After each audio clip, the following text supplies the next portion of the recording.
전능하신 하나님 말씀 낭송 리더 일꾼의 직책.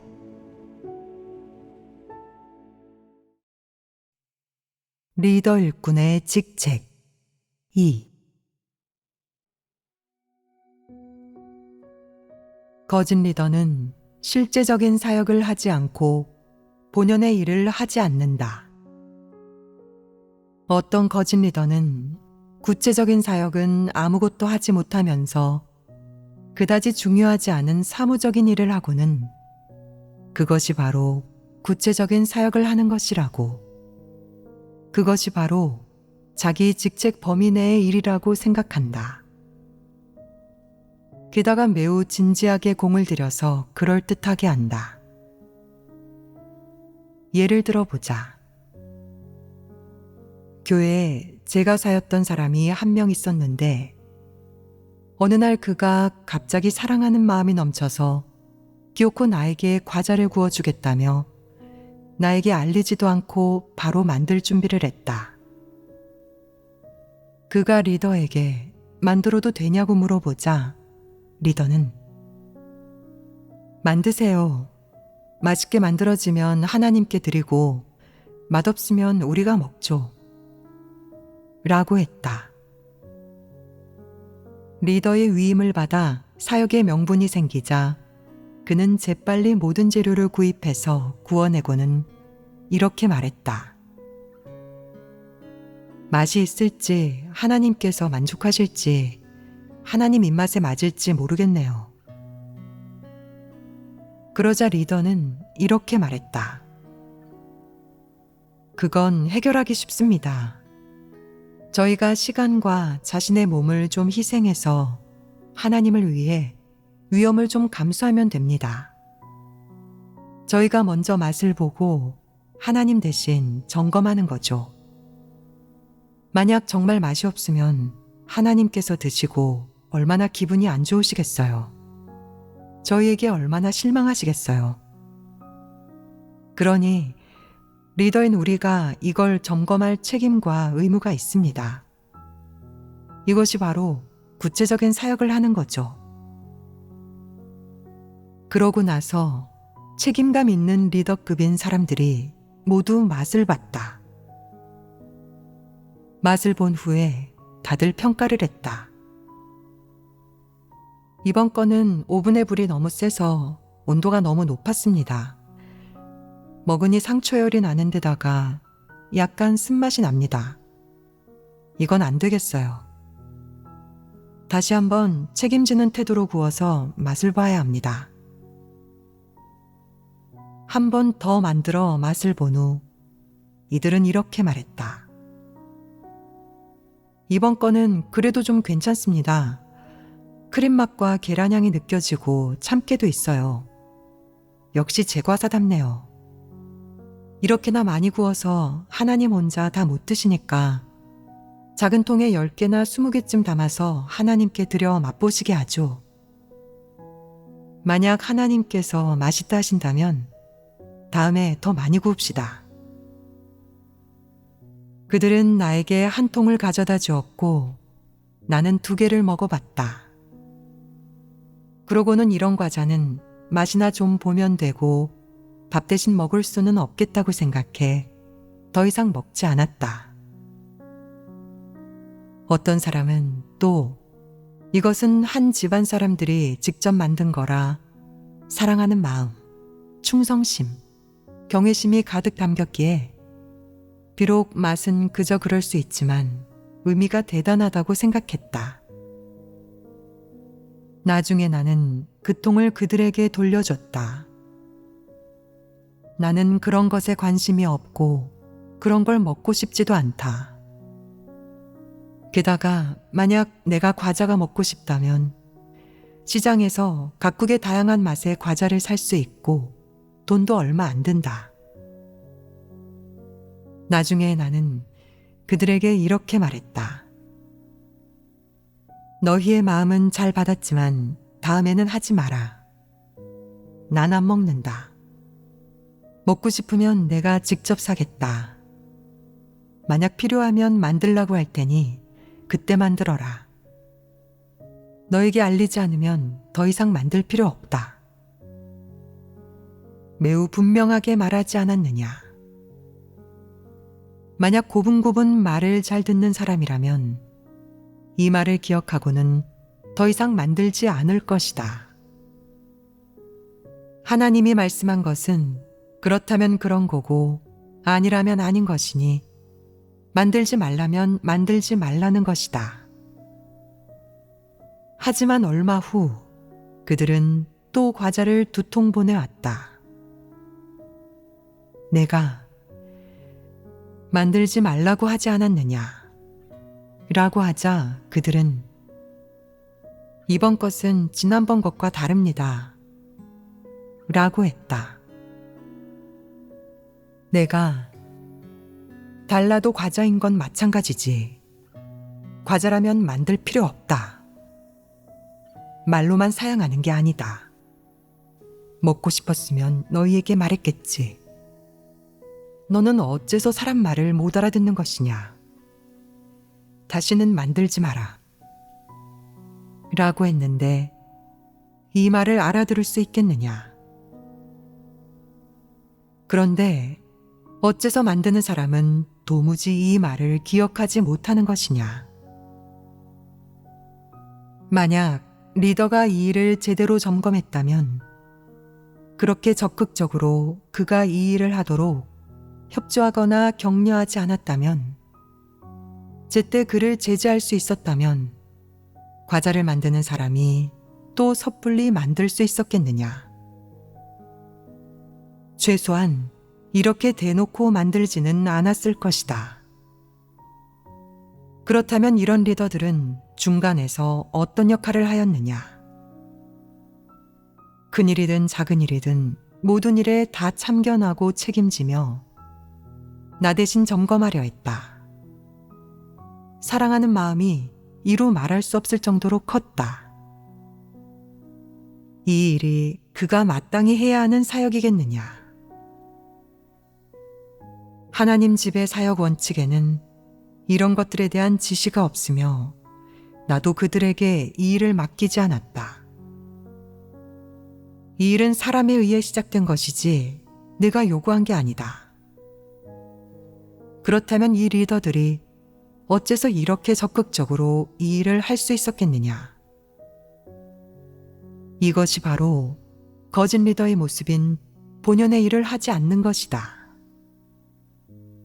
교회에 그들이 점검, 검사, 독촉해야 하는 일들이 얼마나 많고 그들이 진리를 교제해 해결해야 할 현실적인 문제가 얼마나 많은데 그들은 그런 것은 하나도 하지 않고 한가하게 주방에서 나 대신 과자나 맛보았다. 게다가 이 일에 꽤나 진지하고 공을 들였다. 이는 거짓 리더가 하는 짓 아니겠느냐. 이 자체로 이미 매우 역겹지 않으냐. 뜻밖에도 얼마 후 이 일이 또다시 반복됐다. 과자를 만들었던 그 사람이 또 나에게 과자를 만들어주기 시작했다. 그래서 나는 한 리더에게 특별히 당부했다. 내가 이 일을 해결해라. 반드시 그에게 분명히 말해라. 만약 그가 또 만든다면 너에게 책임을 묻겠다. 교회 사역이 그렇게나 많아 어떤 일이든 한동안 바쁠 텐데 어째서 너는 그렇게 한가한 것이냐? 여기에 살을 찌우려고 온 것이냐? 아니면 잡담이나 하려고 온 것이냐? 여기는 살 찌우거나 잡담하는 곳이 아니다. 그 후에는 이 일에 대한 소식이 없었다. 내가 이 일을 지시하고 나서 그 리더가 아무런 보고도 하지 않았지만 어쨌든 더 이상 아무도 나에게 그런 소소한 간식을 보내주지 않아 한시름 놓게 되었다. 이 일을 봤을 때 그 리더들은 본연의 일을 하지 않은 것 아니겠느냐. 이 일은 그다지 심각한 것이 아니다. 이보다 더 심각한 일도 있다. 나는 자주 여러 교회를 다니며 그곳의 리더들을 만나 몇 가지 사역을 지시하고 몇몇 문제들을 해결한다. 때로는 정오에 그 교회에서 밥을 먹어야 할 때도 있는데 이렇게 되면 누가 그 밥을 하는지가 문제가 된다. 그 리더들은 매우 책임감이 강해서 자칭 요리사라는 사람을 선택했다. 나는 이렇게 말했다. 요리사인지 아닌지는 중요하지 않다. 중요한 것은 내가 음식을 간단하게 먹는다는 것이다. 난 음식 본연의 맛을 좋아하니 너무 짜거나 기름져서는 안 되고 너무 자극적이어도 안 된다. 겨울에는 따뜻한 걸 먹어야 한다. 또한 음식은 충분히 익혀야지 설익혀서는 안 되고 소화가 잘 되어야 한다. 이 몇 가지 원칙들을 내가 명확하게 지시하지 않았느냐? 하기 쉽지 않으냐? 하기 쉽고 기억하기도 쉽다. 만약 어떤 가정주부가 3에서 5년 동안 밥을 했다면 이 몇 가지 원칙을 확실하게 알고 지킬 수 있을 것이다. 그러니 나에게 밥을 해줄 때 굳이 요리사를 찾을 필요가 없으며 평범한 집밥을 할 수 있으면 된다. 하지만 그 리더들은 사랑하는 마음이 커서 굳이 요리사를 찾아 밥을 해 나를 대접하려 했다. 요리사가 정식으로 나를 위해 밥을 하기 전에 리더는 점검도 해야 했다. 어떻게 점검하겠느냐? 그들은 요리사에게 한 끼는 만두, 한 끼는 다류멘을 만들게 했고 또 몇 가지 요리를 하게 했다. 그러고는 리더와 리더급 사람들이 다들 책임지고 맛을 봤는데 모든 음식의 맛이 다 괜찮다고 생각해 결국 이 요리사에게 나를 위해 밥하는 일을 담당하게 했다. 리더가 맛을 본 결과가 어땠는지, 그 내면에 있는 문제의 성질은 무엇인지는 일단 차치하고 이 요리사가 한 밥이 어땠는지를 먼저 이야기해 보겠다. 처음 갔을 때는 요리사가 만든 몇 가지 요리를 다들 매우 만족스럽게 먹었다. 두 번째 갔을 때 이 요리사는 만두를 빚었다. 나는 첫 번째 만두를 먹자마자 이상하다고 생각했다. 약간 매웠는데 옆 사람도 좀 매워서 혀가 붓는 느낌이라고 말했다. 하지만 주식은 만두뿐이라 매워도 다 먹어야 했다. 만두소에서 고추가 보이지는 않았다. 그래서 나는 이 매운 것이 무엇인지를 간과하고 그냥 그렇게 다 먹었다. 그 결과 저녁에 몸에 알레르기 반응이 생기기 시작했다. 온몸의 여러 군데가 몹시 가려워서 계속 긁어야 했고 피가 날 때까지 긁으니 겨우 좀 나아졌다. 이렇게 3일간 가렵다가 비로소 조금씩 괜찮아졌다.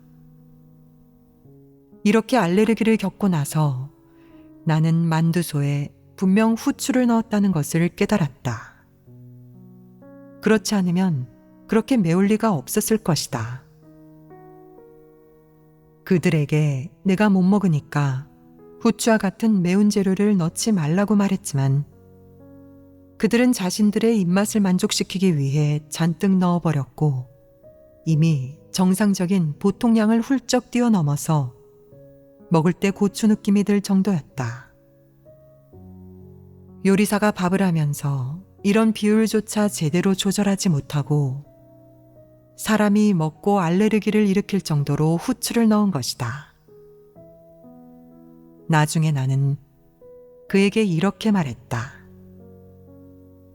내가 못 먹으니 두 번 다시는 절대 그런 매운 재료를 넣지 마라.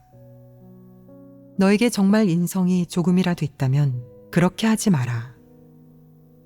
내가 자신을 위해 밥을 할 때는 내가 무엇을 먹든 내가 상관할 바 아니지만 만약 내가 나를 위해 밥을 한다면 넣지 마라.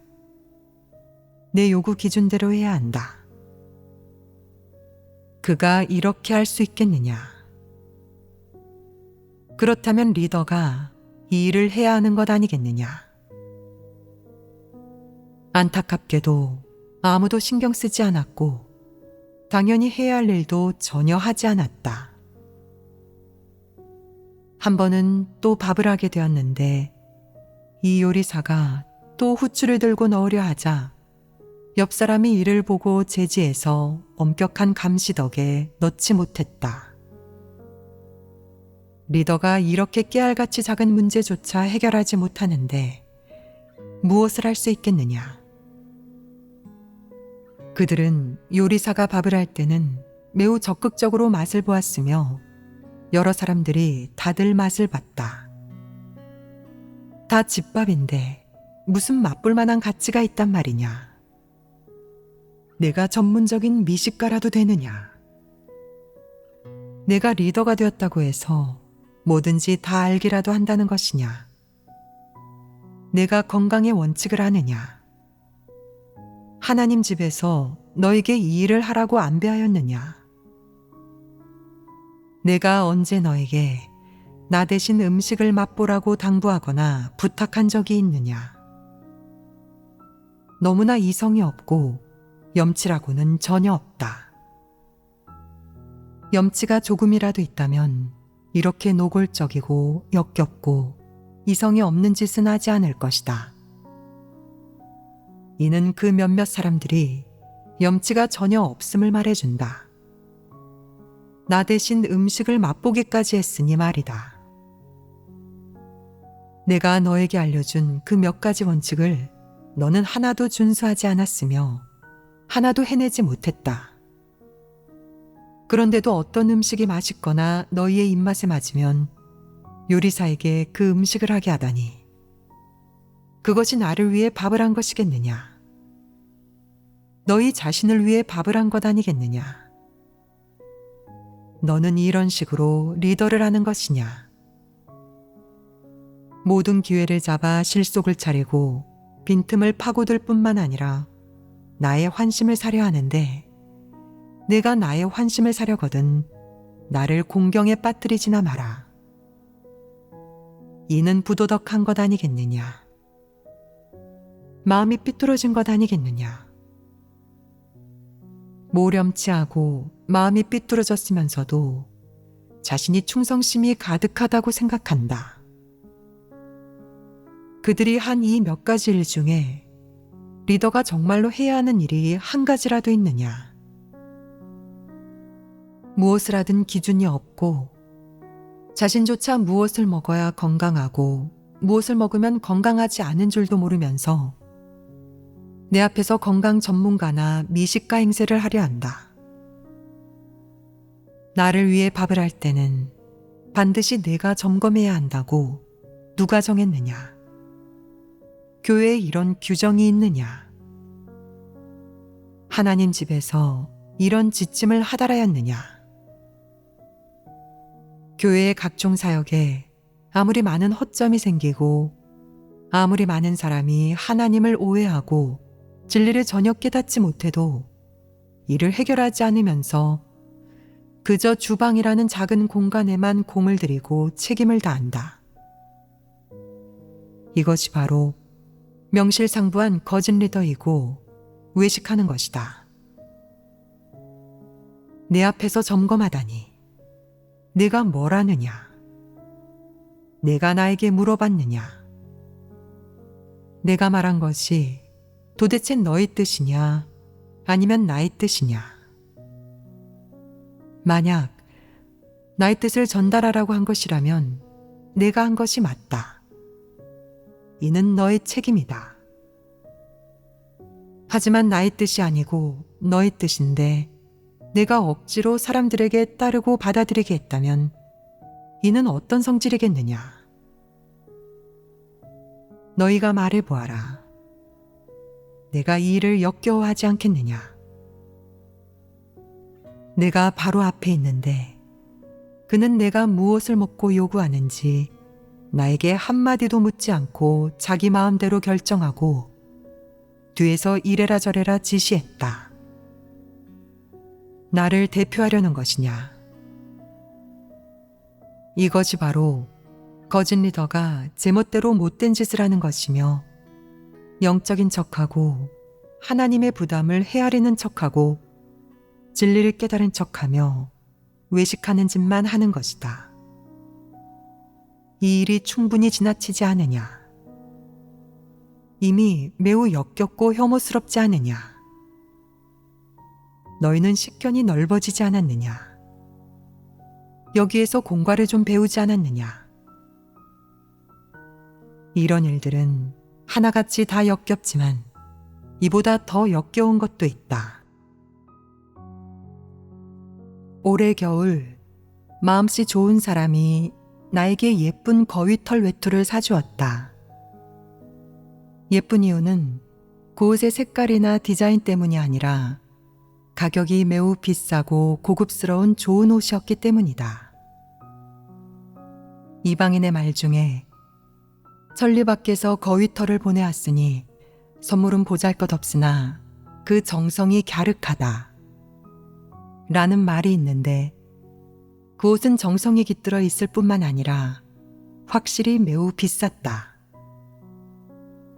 그 옷을 보기 전에 나는 이미 그 옷이 매우 예쁘고 디자인도 괜찮으며 빨간색이고 만져보면 매우 도톰하다는 이야기를 들었다.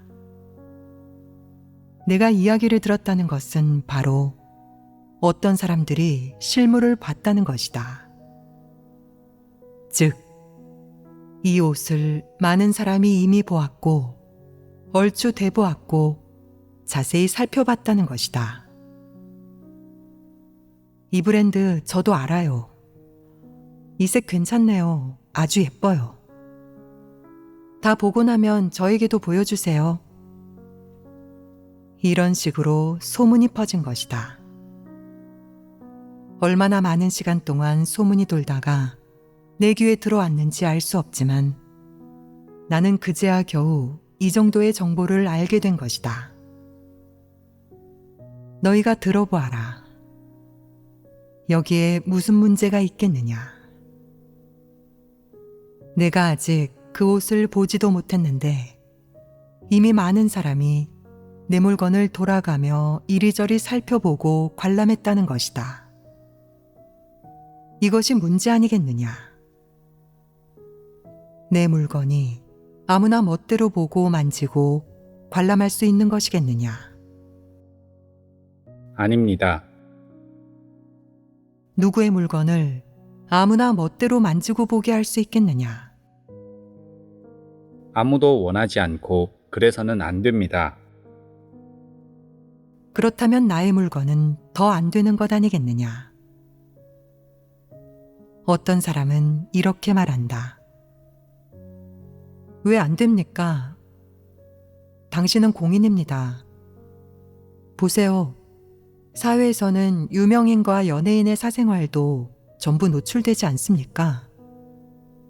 어디서 운동하는지, 어디에서 미용하는지, 누구와 어울리는지, 어떤 명품 브랜드를 입는지 전부 노출되지 않습니까? 당신은 왜 공개하지 않습니까? 내가 유명인이냐? 나는 유명인이 아니고 너 또한 나의 팬이 아니다. 너는 누구이냐? 너는 평범한 사람이고 피조물이며 폐괴된 사람이다. 나는 누구이냐? 나는 공인이 아니니 모든 일을 너에게 노출하고 보고하여 내가 알게 할 의무가 없다. 그런데 너는 어째서 나의 물건을 건드리느냐? 그렇게 하면 역겹지 않겠느냐? 내가 너에게 봐달라고 점검해달라고 부탁하기라도 하였느냐? 아니다. 그런데 어떤 사람은 감히 이렇게 대놓고 내 물건을 마음대로 보고는 여기저기 소문을 퍼뜨린다. 내가 뭐라고 소문을 퍼뜨리느냐?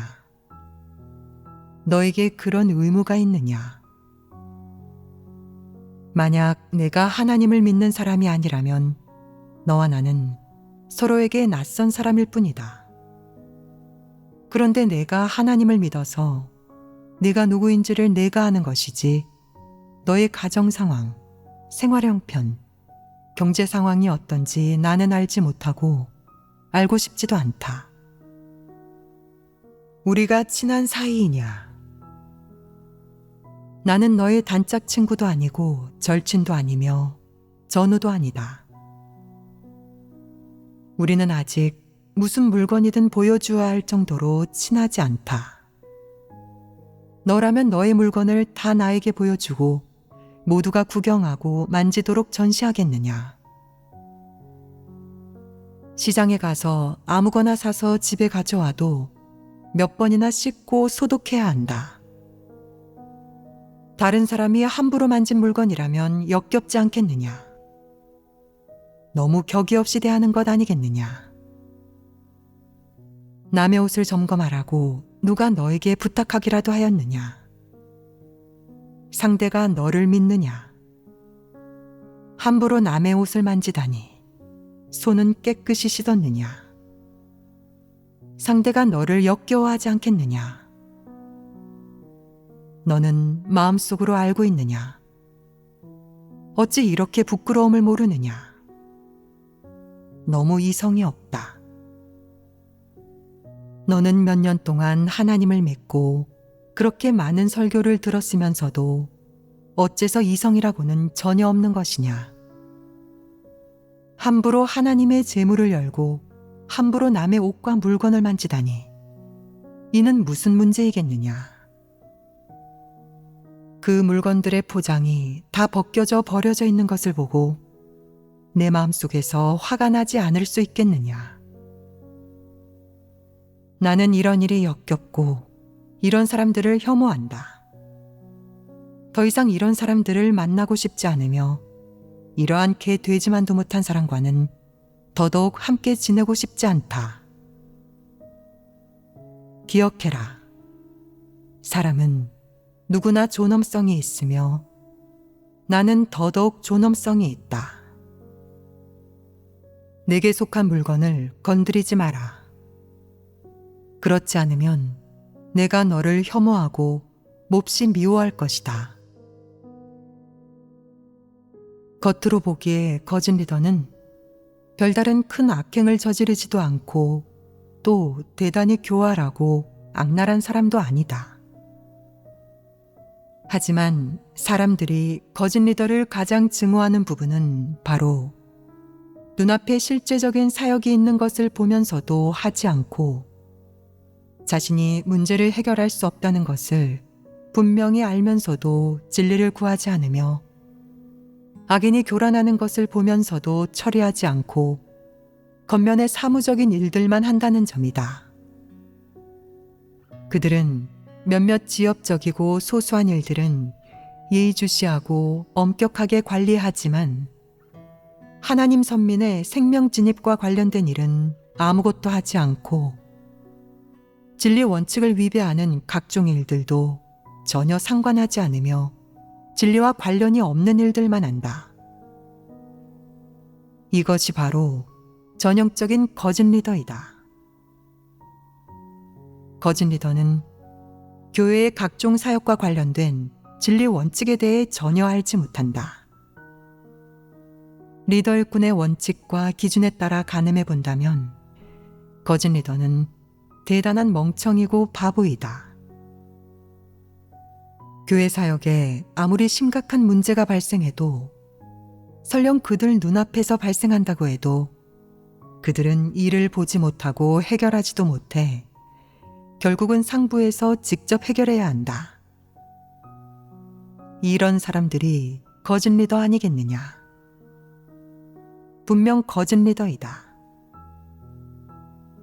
예를 들어 교회 문서 사역의 경우 어떤 책들을 정리해야 하는지, 어떤 책을 번역해야 하는지, 이런 사역은 모두 교회의 핵심적인 사역이니 어떻게 정리하고 번역해야 하는지 원칙이 있지 않겠느냐. 이 사역은 매우 엄격한 원칙이 있고 너무나 원칙적이라서 구체적인 교재와 지도가 절실히 필요하다. 하지만 거짓 리더는 이런 사역을 할 줄 모른다. 그는 형제 자매들이 본분이행으로 바쁜 것을 보고는 가식적으로 이렇게 말한다. 문서 사역과 번역 사역은 특히 중요하니 여러분이 마음을 다해 제대로 해야 합니다. 무슨 문제가 있으면 제가 다 해결해 드릴게요. 하지만 사람들이 정말로 문제를 제기하면 거짓 리더는 이 일은 제가 잘 모릅니다. 저는 외국어 번역에 문외한이에요. 여러분이 하나님께 기도하고 구해보세요. 라고 한다. 어떤 사람이 또 어떤 언어는 적합한 번역가를 구할 수가 없는데 어떻게 해야 하나요? 라고 물으면 거짓 리더는 또 이 일은 제가 문외한이니 여러분이 알아서 처리하세요. 라고 한다. 이렇게 말하는데 문제를 해결할 수 있겠느냐? 핑곗거리로 자신이 사역을 하지 않는 진실을 은폐하는 것이고, 저는 문외한이라 업무를 모릅니다. 라는 말 한마디로 해결해야 하는 문제를 회피하는 것이다. 이것이 바로 거짓 리더의 사역 방식이다. 누군가가 문제를 제기하면 거짓 리더는 여러분이 하나님께 기도하고 구하세요. 저는 업무를 모르지만 여러분은 잘 아시잖아요. 라고 한다. 매우 겸손해서 자신이 부족하고 업무를 모르는 것을 인정하는 것처럼 보이지만 사실 그는 리더의 사역을 전혀 할 수 없다. 물론 리더라고 모든 분야의 업무를 다 알아야 하는 것은 아니다. 하지만 어떤 측면과 관련된 업무 문제이든 문제를 해결하는 진리 원칙은 명확하게 교제해야 한다. 사람들이 진리 원칙을 알게 되면 문제도 그에 따라 해결될 수 있다. 거짓 리더는 저는 문외한이라 업무를 모릅니다. 라는 이유로 문제를 해결하는 진리 원칙을 전혀 교제하지 않는데 이것이 바로 실제적인 사역을 하지 않는 것이다. 만약 거짓 리더가 항상 저는 문외한이라 업무를 모릅니다. 라는 이유로 문제를 해결하지 않는다면 그는 리더의 사역을 할 자격이 없다. 그가 가장 먼저 해야 할 일은 책임지고 사퇴해 다른 사람이 자신을 대신하게 하는 것이다. 하지만 거짓 리더가 이런 이성이 있겠느냐? 그가 책임지고 사퇴하겠느냐? 그렇게 하지 못한다. 그는 왜 내가 사역을 하지 않았다고 하지? 난 매일 예배를 드리느라 바빠서 밥도 제때 먹지 못했고 잠잘 시간도 부족했어. 누가 문제를 해결하지 못했다고 하는 거야. 난 예배를 드릴 때 그들에게 교제해 주었고 하나님 말씀도 찾아줬단 말이야. 라고 생각한다. 내가 사람들이 어떤 언어는 적합한 번역가를 찾을 수 없다고 했을 때 그런 구체적인 문제를 당신은 어떻게 해결했나요? 라고 물으면 그는 저는 업무를 모르니 그들 스스로 상의해서 처리하라고 했죠. 라고 대답한다. 또 그에게 그 문제는 재물의 지출 및 교회 사역의 진도와 관련이 있어요. 그들은 결정할 수 없으며 당신이 결정을 내려주고 진리 원칙을 찾아 해결해야 해요. 당신은 그렇게 했나요? 라고 물으면 그는 왜 안 했겠어요? 어떤 사역도 지체하지 않았어요. 그 언어의 번역가를 찾지 못하면 다른 언어를 번역하면 되죠. 라고 말한다. 보아라. 거짓 리더는 실제적인 사역을 하지 못하면서도 많은 이유를 늘어놓는다.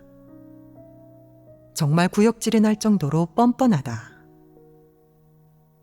자질이 그렇게 부족하고 업무도 전혀 모르며 모든 업무적인 사역과 관련된 진리 원칙도 모른다. 그렇다면 너라는 리더를 둬서 무슨 소용이 있겠느냐? 정말이지 바보고 식충이다. 실제적인 사역도 하지 못하면서 너는 왜 교회 리더를 하려는 것이냐? 이것은 이성이 없는 것이다. 내가 자신을 정확히 모른다면 하나님 선민의 반응을 듣고 자신이 리더의 기준에 부합하는지 가늠해 보아야 한다. 하지만 거짓 리더는 그런 일들을 전혀 생각하지 않는다. 아무리 오래 리더를 해도 교회 사역을 얼마나 많이 지체시켰든 하나님 선민의 생명 진입에 얼마나 많은 손해를 입혔든 그는 전혀 신경 쓰지 않는다. 이것이 바로 전형적인 거짓 리더의 추악한 몰골이다. 너희가 리더 일꾼이 어떻게 사역하는지 보아라. 내가 말한 것들과 일치하지 않느냐? 실제적인 사역을 하지 않는 자가 없느냐? 그가 거짓 리더임을 내가 분별할 수 있느냐? 만약 그가 거짓 리더임을 분별해낸다면 오늘부터 너는 더 이상 그를 리더로 여겨서는 안 되고 일반 사람으로 대해야 한다. 이것이 정확한 실행 원칙이다. 이는 그가 거짓 리더라서 차별하고 폄하하고 배척하는 것 아닌가? 라고 생각하는 사람이 있을 수도 있겠지만 그렇지 않다. 그는 실제적인 사역을 할 수 없으며 그저 글귀와 도리, 빈말로 얼버무리고 둘러댈 줄만 안다. 이는 너에게 한 가지 사실을 알려주는 것이다. 바로 그가 너의 리더가 아니니 사역에서 어떤 문제나 어려움에 부딪힐 때마다 그에게 물어볼 필요 없으며 필요할 경우에는 그를 건너뛰고 상부에 보고하거나 어떻게 처리하고 해결해야 하는지 물어봐도 된다는 것이다. 실행의 길은 내가 너희에게 가르쳐 주었지만 어떻게 할지는 너희에게 달려 있다. 나는 모든 리더가 다 하나님이 정한 것이니 내가 반드시 따르고 순종해야 한다고. 설령 그가 거짓 리더임을 분별해내도 따라야 한다고 말하지 않았다. 나는 너에게 그렇게 말하지 않았다. 지금 나는 어떻게 거짓 리더를 분별하는지에 대해 교제하고 있다. 그가 거짓 리더임을 내가 분별해냈을 때 그의 옳은 말과 진리에 부합하는 말은 내가 받아들이고 순종해도 되지만 만약 그가 문제를 해결하지 못할 뿐만 아니라 얼버무리고 둘러대기까지 해서 사역 진도에 지장을 준다면 너는 그의 인도를 받아들이지 않아도 된다. 너희 스스로가 원칙을 제대로 파악할 수 있다면 원칙에 따라 하고 만약 파악할 수 없거나 확신하지 못해 원칙을 확정할 수 없다면 진리를 구해 의논해 가며 해야 한다. 만약 의논했는데도 결정하지 못한다면 상부에 보고하고 물어봐야 한다. 이는 모두 좋은 해결 방법이며 해결하지 못할 난제는 없다. 오늘 교재는 여기에서 마치겠다. 다음에 만나자.